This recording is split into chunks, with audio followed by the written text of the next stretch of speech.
말씀 마가복음 4장 말씀 먼저 찾아보시겠습니다. 마가복음 4장입니다.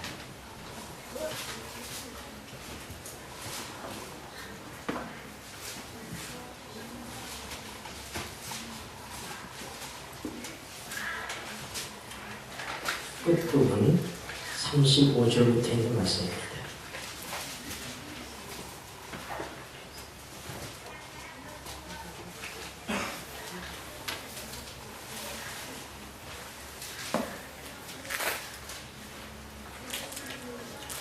그날 저물 때에 우리 거의 다 찾아서 한 목소리 좀 들려주시겠습니다.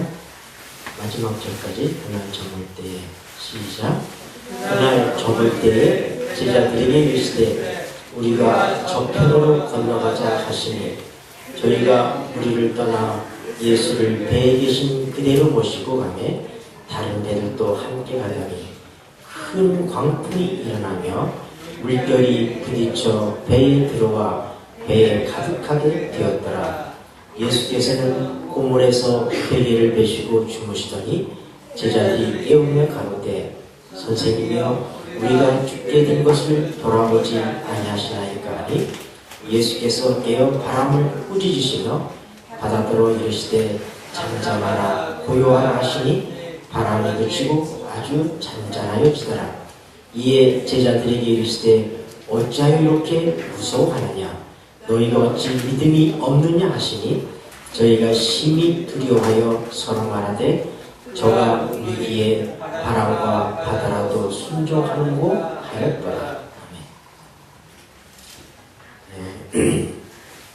사람들이 얘기하기를 우리 인생에 우리가 살아가는 이 인생살이가 마치 이 무리를 떠가는 배와 같다 이렇게 얘기합니다. 바다는 세상이고 또 한 척의 배는 우리들을 생각할 수 있는 그런 묘사들을 합니다. 예수님께서 날이 저물 때 얘기하기를 야 우리가 저편으로 건너가자 그렇게 얘기하셨어요. 오늘 저는 예수님께서 왜 저편으로 건너가자고 하셨을까? 이 점을 좀 주목해서 보고자 하는 것입니다. 예수를 태우고 가는 배가 이 갈릴리 바다 복판에 들어섰을 때 광풍에 휘말렸습니다. 우리가 아는 것처럼 이 갈릴리 바다는 이 바다 주변에 높은 산들이 있고 또 그 모양이 하프처럼 되어 있어서 가끔 가다가 이 갈릴리 바다 중간쯤에 오면은 이런 돌풍과 광풍이 일어나는 데가 있습니다. 대부분 그 배에 있는 사람들은 바다 사람들이에요. 그 사람들은 이 배에 대해서 잘 알고 갈릴리 바다를 잘 아는 사람들입니다. 그런데 그들이 그 광풍에 휘말렸고 그 다음에 어려움에 빠졌습니다. 그들은 그들 스스로가 이 배를 안전하게 움직여서 항구에 도달할 수 없다는 결론에 도달합니다. 그때 주무시는 예수님을 발견하고 뭐라고요? 주여 우리가 어떻게 하게 되었다고요? 죽게 됐습니다. 그러니 우리 살려주십시오. 우리가 읽어하는 것처럼 예수님께서는 피곤한 마음으로 그 배를 타고 바로 주무시게 되셨는데 그 사이에 이런 광풍이 일어난 것입니다. 주님이 일어나셔서 바람과 바다를 꾸짖으니 잔잔하게 되었고 그 다음에 평온을 찾은 제자들에게 너희가 어찌하여 무서워하였느냐 왜 믿음이 없느냐 이렇게 물으셨습니다. 여러분 왜 예수님께서 해가 지려게 아침이 아니라 해가 지려게 바다 건너편으로 건너가자 그렇게 말씀하셨을까요?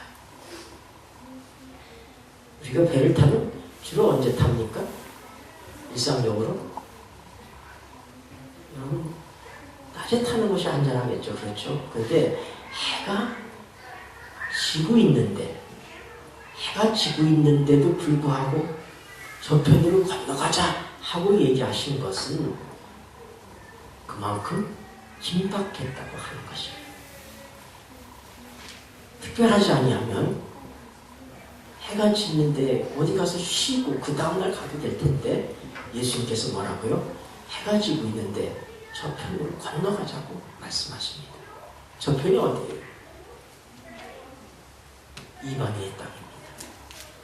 우리가 그 다음 장에서 보는 것처럼 그 편에 건너가니 거기에 누가 있었습니까? 네, 거라사라는 지방이었는데 누굴 만나요? 네, 두 광이 귀신 들려서 엉망이 되어버린 두 사람을 예수님께서 만나게 되시는 것입니다. 그러면 해가 질녘에 예수님께서 이 바다 저편으로 건너가자고 말씀하신 것은 제자들은 예수님의 의도를 몰랐지만 예수님에게는 목적이 있으셨던 것입니다. 왜요? 제자들이 예수님 가십시다 해서 간 것이 아니라 예수님께서 뭐라고? 가자고 해서 갔기 때문입니다. 광풍을 만났을 때 그 배에 타고 있는 사람들은 왜 우리가 이런 위험에 직면해 있을까를 생각했어야 했어요. 그것은 그들이 기대했던 것들이 아닙니다. 그들이 계획했던 것들이 아닙니다. 예수님께서 가자고 했기 때문에, 예수님과 함께 그 배를 탔기 때문에, 그들은 위기가 왔을 때에 왜 우리가 이런 위기를 만나게 되었나? 누구 때문일까? 여러분, 오늘 우리가 그리스도인이라고 불리는 예수님과 함께하는 삶을 살고 있습니다. 우리 모두는 우리 안에 예수님이 계시다고 생각하고 삽니다. 우리의 모든 삶을 통하여 예수님께서 우리와 함께 계신다고 믿습니다. 내가 주님과 함께 시작한 나의 삶, 기대와 함께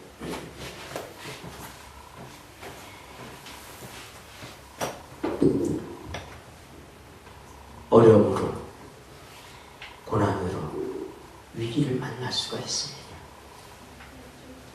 사랑하는 사람과 이별하는 경우도 생기고, 하던 사업이 나기도 하고,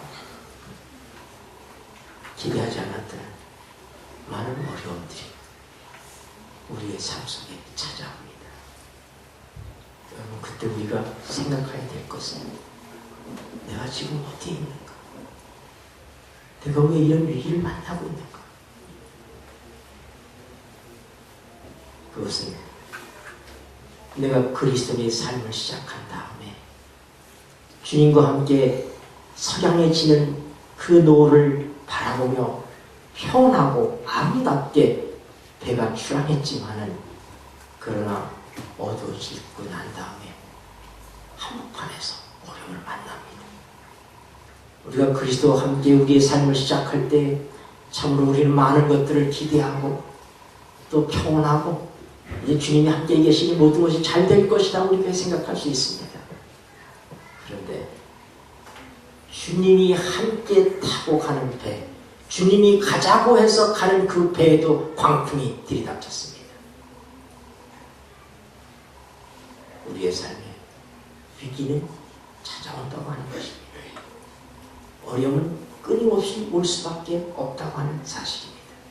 주님이 안 계시기 때문이 아니라, 내가 내 인생길을 잘못 갔기 때문이 아니라, 주님과 함께 가고 있음에도, 주님이 가라고 한 길을 가고 있음에도 위기는 찾아올 수 있다고 하는 것을 우리가 생각해야 될 것입니다.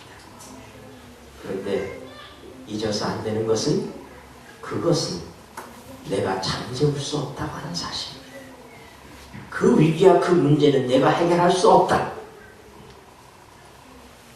바다에 익숙한 배를 움직이는 일에 있어서 아주 잔뼈가 굵은 관리 어부들이라 할지라도 그날 밤에 일어난 광풍은 그들이 제어할 수가 없었습니다.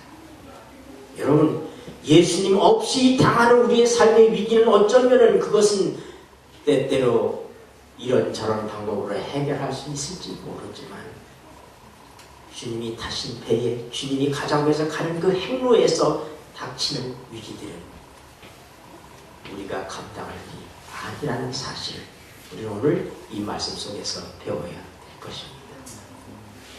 오늘 제자들이 그 위기에서 한 예물이 주무시는 주님을 깨운 것입니다. 오늘 우리가 혹시 위기와 어려움 속에 있다면 우리도 주님을 깨우시게 되길 바랍니다. 우리 안에서 주무시고 계신 주님을 깨워야 될 거예요. 그분에게 도움을 요청해야지 됩니다. 그분만이 우리의 인생의 문제를 해결할 수 있는 분이십니다.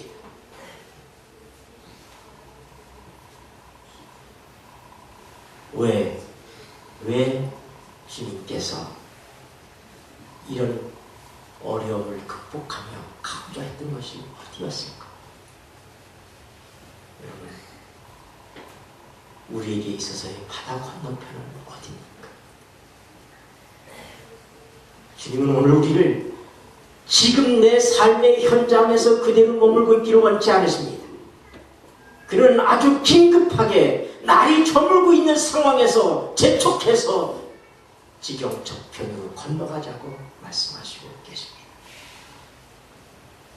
오늘 여러분은 삶 속에 주님과 함께 살고 주님의 시킨 일을 하고 내가 이 모든 일에 충성을 했음에도 위기가 왔다고 하는 것은 주님께서 내게 지경 저편에 관심을 갖도록 하신 것이구나 하는 생각을 갖게 되기를 바랍니다. 주님은 끊임없이 이방인의 땅을 바라보셨습니다. 사람들이 주님에게 주님 여기 좀 더 계십시오 하고 말할 때마다 예수님은 내가 다른 동네에서도 가봐야지 된다.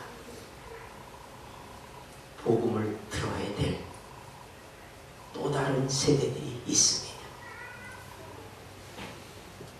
또 다른 환경 속에 있는 사람들이 있습니다.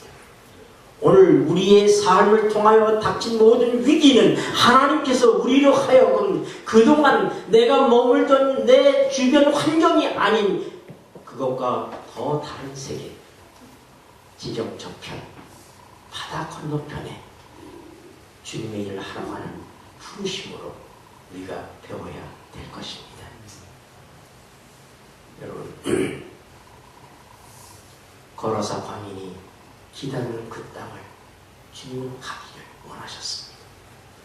거기에 이뤄진 하나님의 양들을 본 것입니다. 오늘 우리의 삶 속에서 지금 저는 어딜까? 우리의 바다 건너편은 어딜까? 우리 이 세대 간에 참 통하지 않는 많은 것들을 낍니다.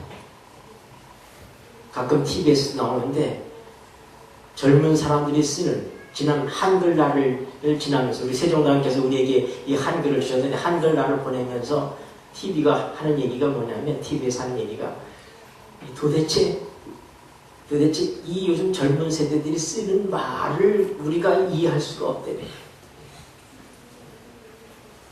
저도 그걸 보니까 전혀 이해할 수 없는 말이 그들이 자연스럽게 쓰고 있는데 그걸 풀어주니까 그런 얘기구나 하는 걸 알았어요. 세대마다 쓰는 말들이 있어요. 저희가 살았던 시대는 무서웠던 사람들이 있습니다. 그게 누구냐면 선생님들이 무서웠어요.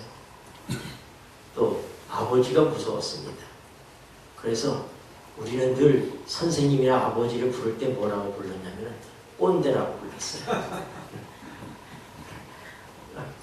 혹시 그렇게 기억하시는 분이 계십니까?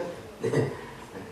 애들이 얘기하면서 자기 아버지 우리 꼰대가 말이야. 그리고 학교 선생님께서 우리 꼰대가 말이야 이런 식으로 얘기했어요. 아마 지금 여러분이 들으면 무슨 얘기 하나도 모를 거예요. 그러나 그 시대에 통하던 얘기들인 것입니다.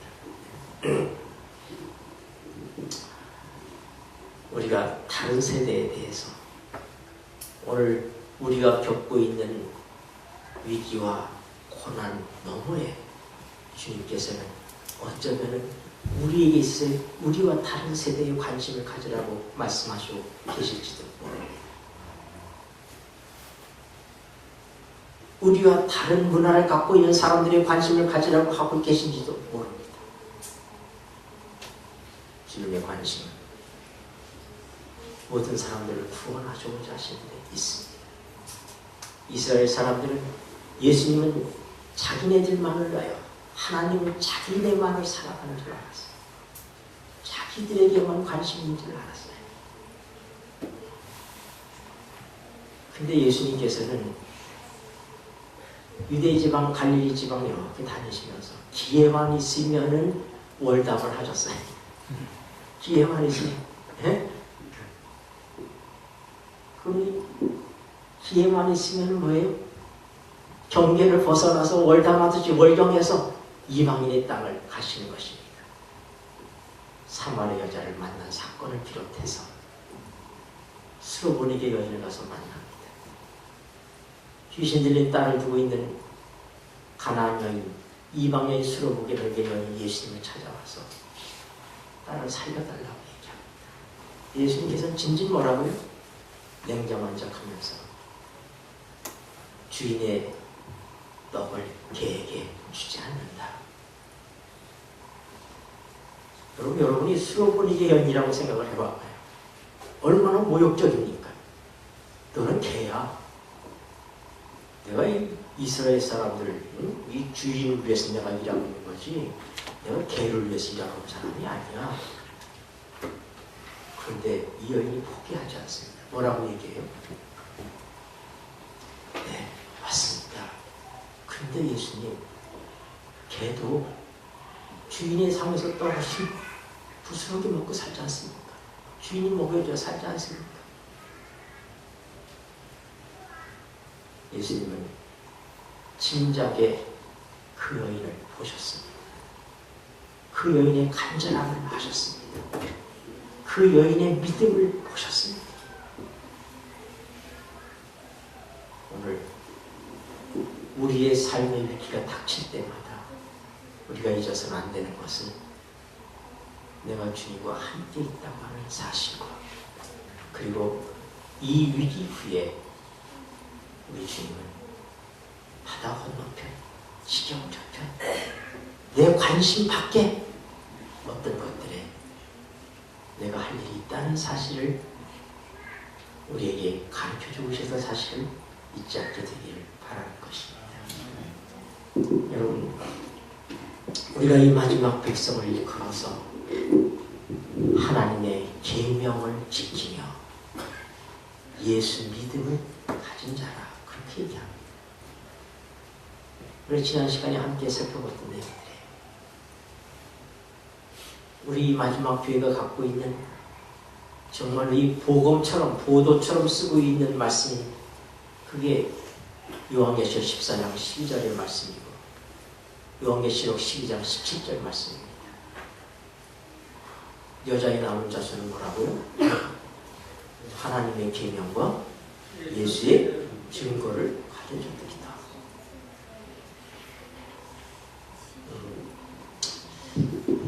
우리가 성경에서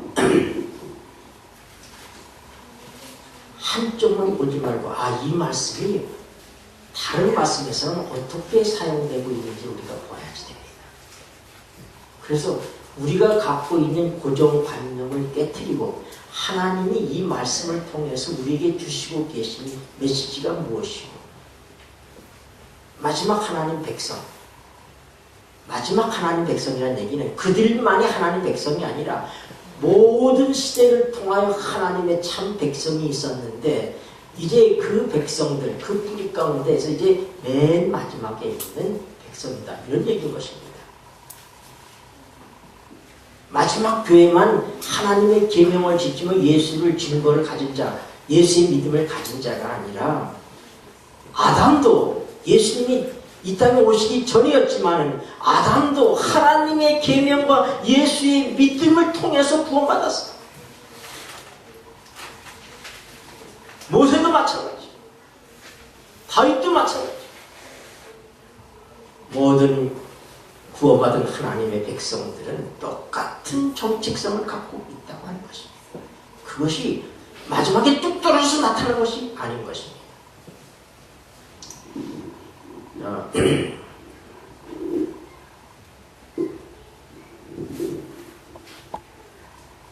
여러분이 한번 요한일서의 말씀 한번 보시겠습니다.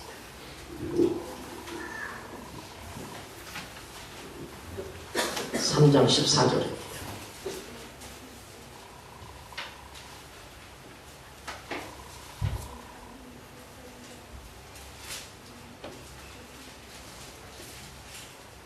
요한일서 3장 14절 우리가 형제를 읽겠습니다. 시작.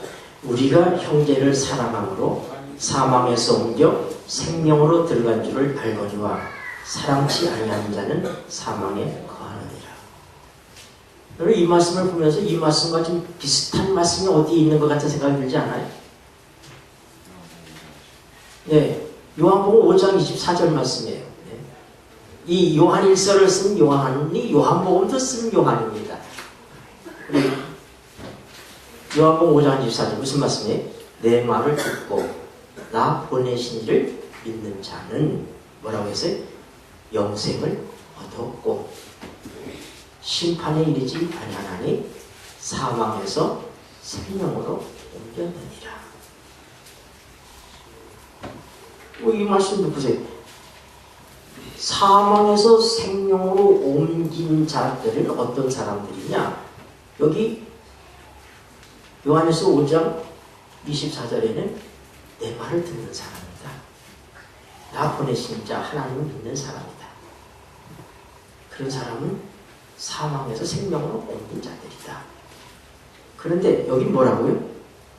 사망에서 생명으로 옮긴 자들의 그들이 갖고 있는 모습이 무슨 모습이냐? 그들의 이 정체가 어떤 정체들이냐? 하는 걸 얘기하면서 뭐라고요? 형제를 사랑함으로 사망에서 옮겨 생명에 들어간다. 그러니까 똑같은 얘기 아닙니까? 우리가 수학 공식으로 얘기하면은 네, A 플러스 B는 C 이렇게 나와요. 예를 들어서 A와 B를 합치면 C가 된다. 그런데 C-D는 A다. 그러면 뭐예요? B하고 뭐가 같다는 거예요? A에다가 B를 더하니까 C가 됐는데 C에서 D를 빼니까 A가 되더라. 그러면은 C와 B는 같다고 하는 거 아닙니까? 그렇죠? 산수를 할 때 우리가. 여기 보니까 결론이 같아요. 결론이 같은데 전제가 좀 달라요. 한간하면 내 말을 듣는 사람이 나 보내지 않을 믿는 사람이 사망에서 생명으로 옮겼다. 그런데 뭐라고요? 형제를 사랑하는 사람이 뭐다? 사망에서 생명으로 옮겼다. 그러니까 예수님의 말씀을 듣는다고 하는 것은 그냥 단순히 예수님의 말씀을 그냥 하는 것. 지금 제가 얘기하는 이 설교가서를 듣고 있는 그것이 아니라 예수님의 말씀을 듣는다고 하는 것은 그건 뭐다? 형제를 사랑하는 것이다. 그렇게 생각이 되십니까? 그러니까 예수님의 말을 듣는다는 것과 형제를 사랑한다는 것이 같은 얘기구나. 이렇게 우리가 이해할 수 있는 것입니다. 우리가 성경을 보면서 그런 것들을 우리가 바로 이해할 수 있는 것이 중요한 것입니다. 그러니까 여러분 하나님의 계명 뭐예요?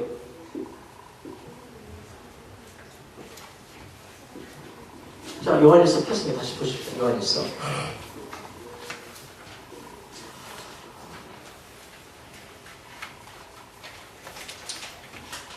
3장 23절입니다. 같은 장.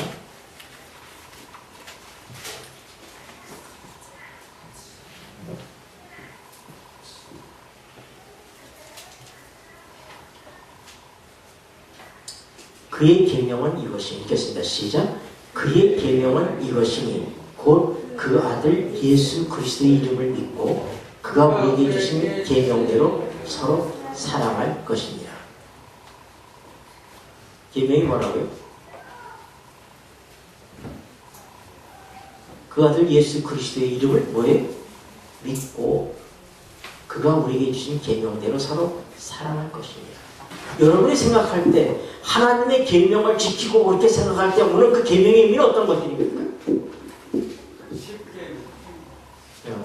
오늘 10계명을 여러분 생각할 수 있고 10계명 가운데 특별히 우리가 강조하고 싶은 계명이 있을 거예요. 무슨 계명이에요? 이 마지막 백성의 특성은 뭐다? 완전하게 10계명을 지키는 백성들이다. 무엇까지? 넷째 계명까지. 넷째 계명까지 완전히 하나님의 계명을 지키는 사람이 뭐다? 마지막 하나님의 교인들의 모습들이다. 네. 우리가 당연히 그렇게 생각하죠. 그렇죠? 네. 그런데 성경에서 얘기하기를 계명이 뭐라고요? 예수를 믿는 거예요. 계명은 예수를 믿고 예수를 믿으면 당연히 뭐예요? 형제를 사랑하게 되어 있으니까 예수를 믿는 것과 형제를 사랑하는 것 같은 얘기인 것입니다. 우리가 예수의 믿음이 없이는 뭐 할 수 없어요? 하나님의 계명을 지킬 수가 없어요. 하나님을 사랑할 수가 없어요. 이것이 예수의 계명을 지키며 예수의 믿음을 지키며 하나님의 계명을 지키며 예수의 믿음을 가진 자라는 의미가 여기 속에 있는 거예요. 예수를 믿지 아니하면 형제를 사랑할 수가 없어요. 그러니까 이 마지막 백성 어떤 사람들이다? 네, 우리 안에 계신 예수님을 우리가 믿음을 통하여 형제를 사랑하는 그런 정체성을 갖고 있는 사람이 모든 시대의 하나님의 백성이었고 이 마지막 시대의 하나님의 백성의 모습이다. 그래서 제가 제 생각을 얘기하는 게 아니라 우리가 성경을 좀 더 확실하게 펼쳐놓고 보자 이 말이에요. 그럴 때 뭐예요? 우리가 한쪽만 강조하면서 있다가 보니 정작 더 중요한 어떤 것들을 간과하고 살지 않으니까 하는 것도 우리가 생각하게 된다 이 말입니다. 자, 우리가 요한복음 6장으로 한번 가보십시다.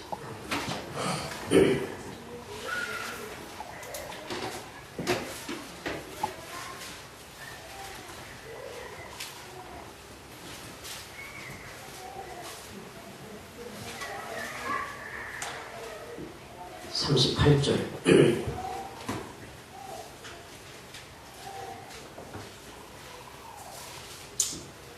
내가 읽겠습니다. 요한복음 6장 38절. 내가 시작. 내가 하늘로서 내려온 것은 내 뜻을 행하려 함이 아니요 나를 보내신 이의 뜻을 행하려 함이니라. 나를 보내신 이의 뜻은 내게 주신 자 중에 내가 하나도 잃어버리지 아니하고 마지막 날에 다시 살리는 이것입니다. 내 아버지의 뜻은 아들을 보고 믿는 자마다 영생을 얻는 이것이니 마지막 날에 내가 이를 다시 살리리라 하시니라. 예수님께서는 나는 내 뜻을 행하러 오지 않고 아버지 뜻을 행하러 왔다. 근데 아버지의 뜻이 뭐라고요? 이 아들을 보고 믿어서 내가 마지막 날에 그들을 다 살리는 것이다. 여러분, 하나님의 뜻은 살리는 것입니다. 예수님이 왜 오셨어요? 하나님의 뜻을 이루러 오셨는데 그 뜻은 뭐라고요? 예수를 믿어서 마지막 날에 다 살게 하기 위해서 예수님이 이 땅에 오셨어요. 네. 계명이 뭐예요?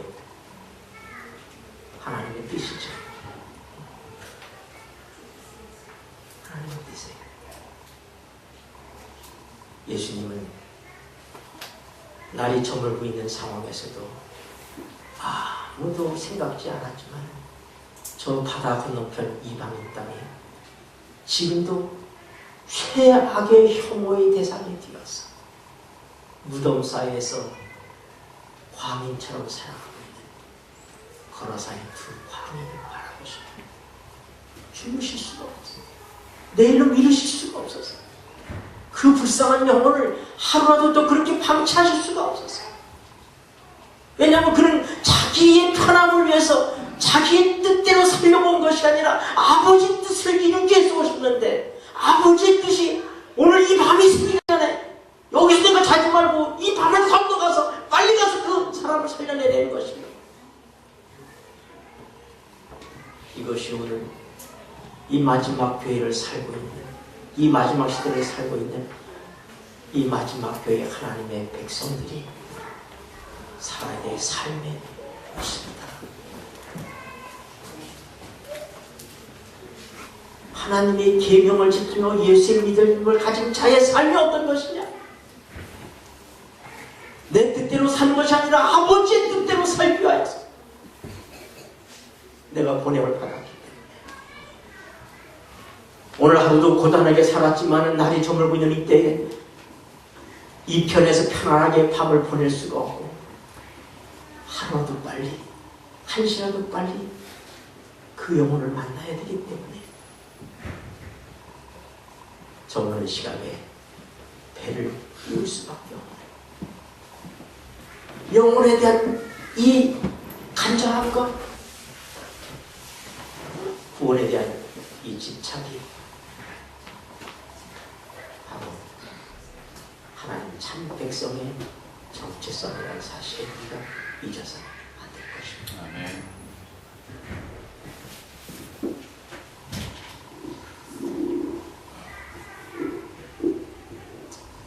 요한일서로 다시 돌아갑니다. 요한일서 3장 24절을 보십시오.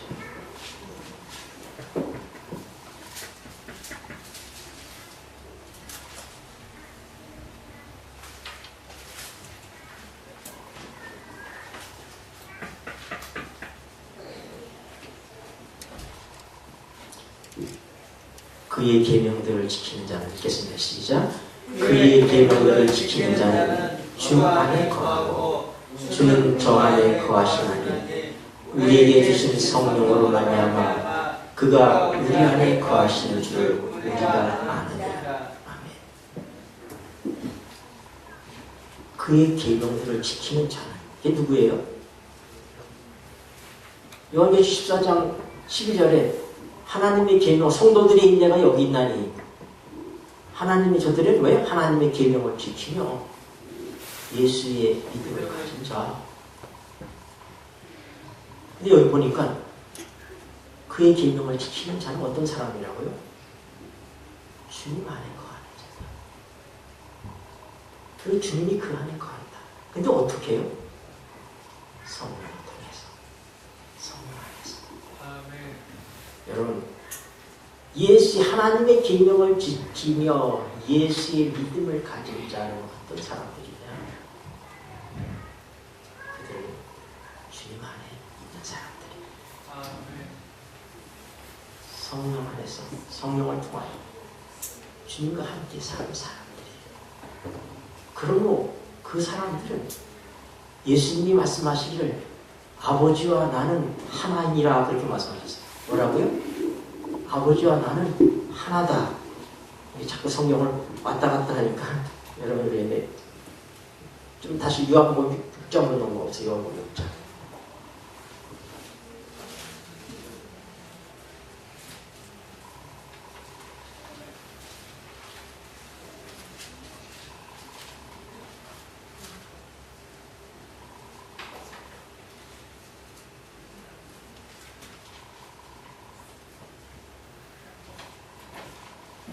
(48절에)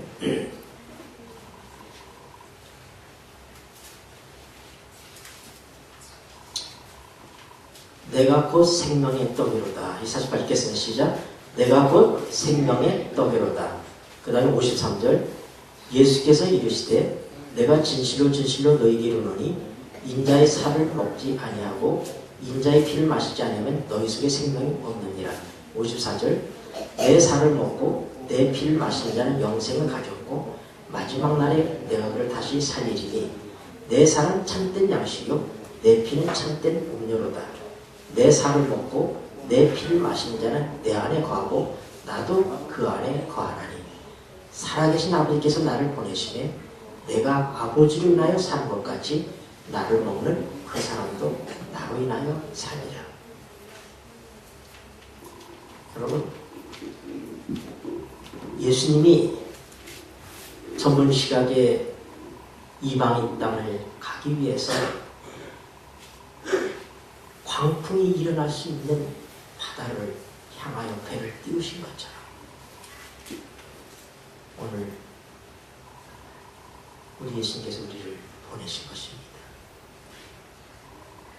예수님이 우리 안에 있다면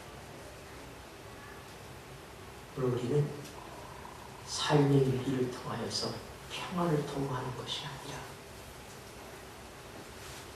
지령 저편을 가서 거라사 광야를 만나야 되는 것입니다.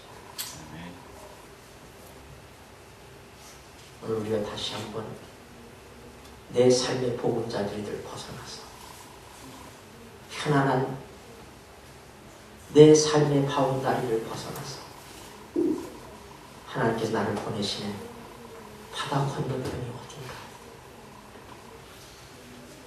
우리가 그동안에 관심을 갖지 않았던, 어쩌면 저 세속적인 일에 매여 살고 있는, 그리고 내가 전혀 관심을 갖지 않았던, 나는 그저 돈을 벌기 위해서 직장을 다니기만 했지만은 하나님께서 내게 주신 바다 건너편은 내 관심 밖의 사람들이든 내 직장에 있는 어떤 사람들, 또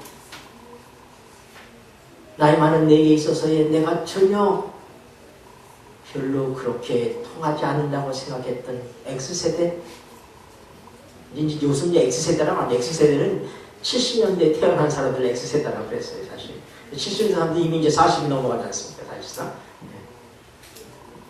신세대들, 또 아니면 우리처럼 다문화 가족들. 여러분, 이 다문화 가족들 중에서도 특별히 우리가 관심을 가져야 될 한부모 가정 사람들이다. 저 이번에 우리 대학에 계신 한 교수님이 저희 센터를 지난주 방문했는데, 그분은 아이들을 5이나 입양해서 기르고 있어요. 그분하고 얘기하면서 우리가 이 다문화 가정들이 많이 생기면서 방치되고 있는 아빠나 한국인 아빠나 외국인 엄마 사이에서 태어난 아이들 가운데 아빠도 엄마도 돌봐주지 않는 이렇게 방치된 아이들이 고아인 고아들이 2만 명이 넘어가고 있다는 사실.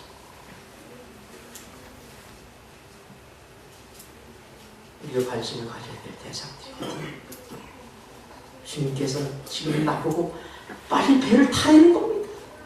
이제 좀 자고 싶은데, 좀 쉬고 싶은데 배를 타라는 거예요. 그리고 건너가자고 얘기하시는 거예요. 주님의 말을 듣는 사람이, 주님의 심정으로 일하는 사람, 형제를 사랑하는 사람, 성령 안에서 살아가는 사람,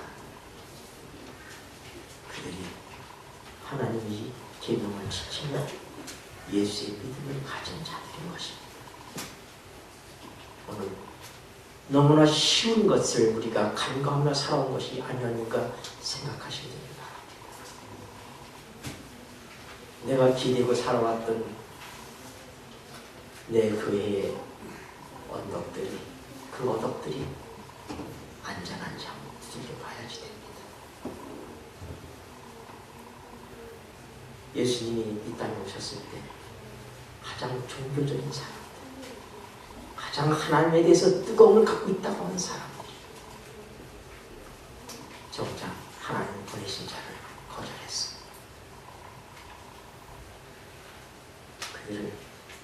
그들이 갖고 있는 무엇이 있었습니까? 그들이 하나님의 말씀을 가지고 있었어요. 하나님의 계명을 가지고 있었어요. 그들이 갖고 있는 하나님의 말씀과 그들이 지키는 계명이 무슨 의미가 있습니까? 오늘 이 땅에 사는 하나님의 백성들의 모습 속에서 우리가 이런 것들을 좀 심각하게 바라봐야 될 것입니다. 우리가 하나님을 사랑한다고 생각합니다. 하나님의 계명을 지키는 사람들이라고 생각합니다. 근데 예수님 초림 때 그들이 하나님을 사랑하는 사람들이 아니었나요? 그들이 하나님을 사랑한다고 생각했어요. 그들이 하나님의 계명을 지킨다고 생각했어요.